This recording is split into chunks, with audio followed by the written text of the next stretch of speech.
प्यारे बच्चों, मैं बलवीर सिंह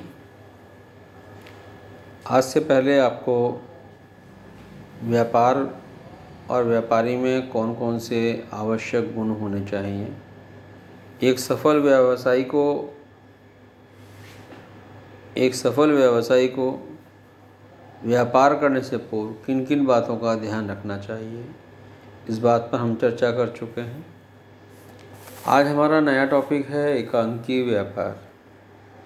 बच्चों, एकांकी व्यापार जैसे कि नाम से ही बिल्कुल अपने आप में क्लियर है, एक व्यक्ति का व्यापार। जब कोई व्यक्ति एक के आधार पर ही अपना व्यापार करता है, उसे एकांकी व्यापार कहते हैं। अर्थात एकांकी व्यापार का वह स्वरूप है जिसको एक व्यक्ति प्रारंभ करता है, अर्थात एक व्यक्ति के द्वारा ही इसको प्रारंभ किया जाता है, एक व्यक्ति के द्वारा ही इसका समापन हो सकता है, एक व्यक्ति के द्वारा ही इसका संचालन होता है और एक व्यक्ति के द्वारा ही इसका जोखिम उठाया जाता है। जोखिम के अंदर बच्चों दो बातें आती हैं, लाभ और हानि। दोनों को जोड़कर हम जोखिम कह देते हैं। ऐसी व्यवस्था को एकांकी व्यापार और ऐसे व्यापारी को एकांकी व्यापारी कहते हैं। अर्थात दोबारा से एक बार फिर समरी बना दी जाए। इसकी समरी में क्लियर है कि एकांकी व्यापारी वह व्यापारी होता है जो अपने व्यापार को अकेले करता है, अकेले की पूंजी होती है, अकेला ही व्यापार को करता है, अकेला ही संचालन करता है, अकेला व्यक्ति ही उसकी जोखिम को उठाता है और अकेला व्यक्ति ही इसको पूरा करता है। ऐसे व्यापारी को हम एकांकी व्यापार कहते हैं। एक प्रसिद्ध व्यावसायिक विद्वान हुए हैं किम्बाल एंड किम्बाल। उन्होंने अपनी परिभाषा में लिखा है, एकांकी व्यापारी वह है जो अपने देश के सामान्य नियम, मतलब देश के नियम अर्थात नियमों को मानना अत्यंत आवश्यक होता है। नियमों को मानना अत्यंत आवश्यक होता है। जो देश में व्यापार करने के सरकारी नियम हैं, उन नियमों को मानना आवश्यक होता है। जो देश के सामान्य नियम और विशिष्ट नियम, अर्थात सामान्य भी और विशिष्ट भी, दोनों ही नियमों को उसके व्यवसाय को प्रभावित करने वाले हों के अंतर्गत व्यवसाय से संबंधित सभी बातों का सर्वोच्च अधिकारी होता है। एकांकी व्यापारी वह व्यापारी है जो अपने देश के सामान्य और विशेष नियमों का पालन करते हुए अपने उन नियमों का पालन करने वाला सर्वोच्च अधिकारी होता है।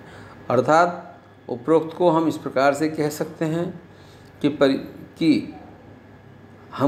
हैं कि ऐसी व्यावसायिक संस्था एक व्यक्ति विशेष से संबंध रखता है और यह सर्वोच्च निर्णायक होता है, अर्थात निर्णय लेने में दूसरा कोई व्यक्ति इसकी योगदान नहीं करता। लेकिन बच्चों, आजकल ध्यान रहे, अगर एकांकी व्यापारी अगर हमारा होता है तो वह जो हमारे पेशेवर व्यक्ति होते हैं, जिनका काम केवल मात्र सलाह देना होता है, उनकी सलाह ले सकता है। ये आज की डेट में आज के व्यवसाय का एक विशेष आधार बन जाता है कि जो पेशेवर व्यक्ति होते हैं, जैसे चार्टर्ड अकाउंटेंट होते हैं, MBA होते हैं, CA होते हैं, जो CS होते हैं, जो व्यापार के लिए अत्यधिक कार्य करते हैं, तो वह उनकी प्रोफेशनल पेशेवर सुविधाएं उनको ले सकता है। एकांकी व्यापार के लक्षण व विशेषता इस प्रकार से हम कह सकते हैं। नंबर 1, एकल व्यवसायी होता है, अकेला व्यवसायी होता है, उसका साथ कोई नहीं होता, वह अकेला ही समस्त कार्य को अपना पूरा करता है। इसके बाद नंबर 2 पर है सीमित पूंजी होती है, क्योंकि एकल व्यापारी होता है, इसलिए उसकी पूंजी भी सीमित रहती है, असीमित दायित्व रहता है। ये इसका सबसे बड़ा दोष भी है, ये विशेषता है तो इसका सबसे बड़ा दोष भी यही है कि असीमित दायित्व होता है। विशेषता तो इसलिए है क्योंकि ये इसके लक्षणों में शामिल है, और दोष इसलिए है इसका क्योंकि कभी व्यापार में बाय द वे कहीं ना कहीं ऐसी संभावना बने कि हमारा व्यवसाय जो है कहीं दिवालिया होने की स्थिति में अगर हो जाता है, तो ऐसी कंडीशन में घर के बर्तन तक, घर की संपत्ति तक, जो हमारी निजी संपत्ति होती है वह तक उसकी बिक जाती है। एकांकी प्रबंध मतलब अकेला व्यक्ति ही उसका प्रबंध करता है, अकेला व्यक्ति ही उसका प्रबंध करता है। वैधानिक उपचारों से मुक्ति, जो वैधानिक उपचार होते हैं, जो सरकारी नियम होते हैं, उनके आधार पर।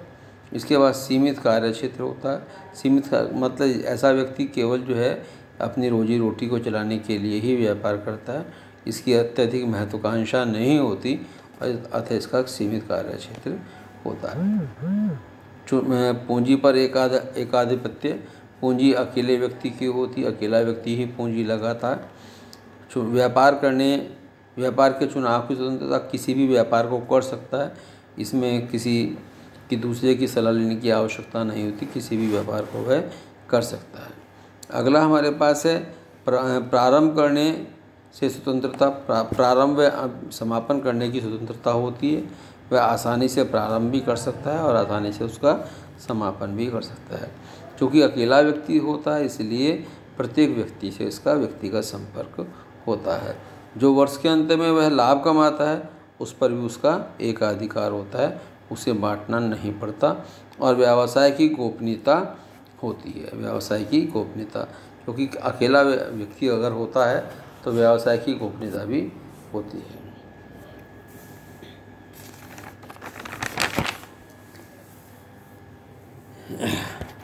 अब वैधानिक प्रतिबंध क्या है? वैधानिक प्रतिबंधों को हम दो आधार पर बांट सकते हैं। नंबर एक, पहला हमारे पास होता है अनुबंध करने की क्षमता होती है। अनुबंध करने की क्षमता का मतलब है यहाँ पर कि कौन सा व्यापारी एकांकी व्यापार में अनुबंध कर सकता है। एकांकी व्यापार प्रारंभ करने वाले व्यापारी का अनुबंध करने के लिए सक्षम होता है। इसके लिए निम्न का होना आवश्यक होता है। नंबर एक, वयस्क होता है। नंबर एक, वयस्क 18 वर्ष, मतलब 18 वर्ष से कम अगर व्यक्ति होता है, पहली बात तो उसको व्यवसाय करने की क्षमता नहीं होती, व्यापार करने के लिए आज्ञा नहीं होती। लेकिन अगर वो व्यापार कर ले तो कोई भी व्यक्ति उससे जो है कोई अनुबंध नहीं कर सकता। स्वस्थ मस्तिष्क होना चाहिए, दिवालिया नहीं होना चाहिए। और इसके बाद हमारे पास है नंबर दूसरा, वैध व्यापार। वैध व्यापार मैंने आपको पहले भी बताया है कि व्यापार की वैधता होनी चाहिए। जो सरकारी नियम हमारे होते हैं, उन सरकारी नियमों का पालन करना चाहिए। एकांकी व्यापार केवल वैध व्यापार कर सकता है।